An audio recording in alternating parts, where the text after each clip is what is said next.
a short presentation on school funding, talk a little bit about the levy.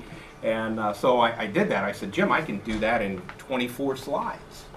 So I did that presentation, and today I came in and said, oh, why don't you cut it down? So I cut it down to 12, and he cut it down to 6. So this is kind of the quick version. As of September 20th, this is how school funding seems to work in Ohio. I always put a date on there when I do a presentation because it changes all the time.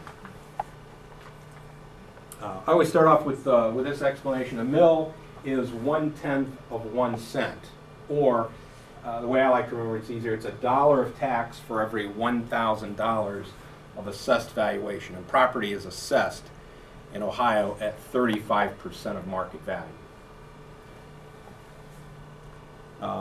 Talk a little bit about House Bill 920. House Bill 920 was passed in the 70s, I think 75, 76, and what that does is it rolls back voted millage due to inflation. So in Ohio, we don't receive any inflationary growth on our millage. If we pass an operating levy, it never generates any more than it originally would generate unless you have new growth. You have new buildings, new houses, and things like that. The question comes up in this era, something we never thought we'd be in, is deflation. Yes, it can roll back up. It can go back up, but only what it was voted in for. Does that make sense? All right.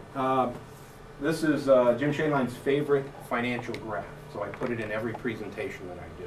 This is basically the concept in Ohio of the state funding. We're funded at a minimum educational level. It's a pretty complicated way they get to that at this point. But basically it comes down to that. They determine what the minimum level is, and then the higher your property value, the local wealth of the district, the more valuable the houses, the more factories, the more industrial areas like that, or commercial in areas like a shopping mall or something like that.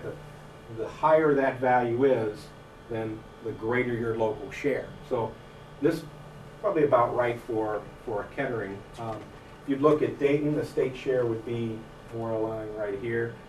Centerville, a little less state funding up there. So that's how you get to the minimum. Now, if you are able to vote in additional taxes over and above that amount, that is yours for your district to use to operate over and above whatever this magical minimum.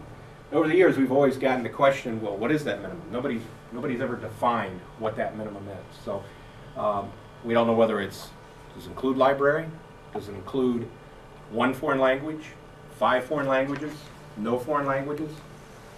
Nobody seems to know. So it's a concept that's built on getting everybody to the same starting point. Now, you may recall that the state of Ohio went through a situation where we had a lawsuit that school districts brought against the state because the funding formula they felt was unconstitutional. And after 5 reviews from the Supreme Court, they ruled that it was unconstitutional because this number was really determined by what they referred to as residual budgeting. The state budgeted everything else, and whatever they had left over, they divided that by the number of students, and surprise, here's how much it costs to educate a student in the state of Ohio.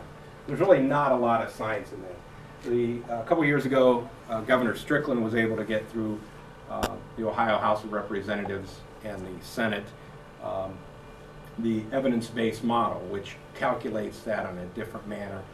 But unfortunately, we haven't been funded on that yet. We received 99% of what we received in 09, that's what we received in 10, and in fiscal year 11, which started July 1st for us, we received 2% less than we received last year. So there's a formula out there. It's designed to fairly compensate schools at the minimum, the magic minimum. We don't receive that yet. All right, I cheated a little bit. I left one slide in that Jim didn't want me to leave in, but I thought it was important. Tangible personal property tax. That was a tax that Ohio assessed on their businesses, and it was a tax on their inventory and equipment, basically. And quite frankly, what we're hearing is it was a pretty unfair tax for businesses because as they came into Ohio, and they were looking to, create a business, build inventory, and put equipment in and machinery, it was a deterrent because a lot of other states didn't have that. So that was phased out from '06 to 2010, and for Kettering, that was $9.5 million of revenue that's going away. Now, not every school district received that because you had to have some of the things that we had in '06. General Motors, Delphi, big plants like that. So Oakwood doesn't receive that much, and Centerville never received that much. But that's being phased out. As it's being phased out, it's being reimbursed by the state. But starting in calendar year 13, it will end, and in 14 through 18, that reimbursement is scheduled to be phased out. So that's somewhat of a loss for us there.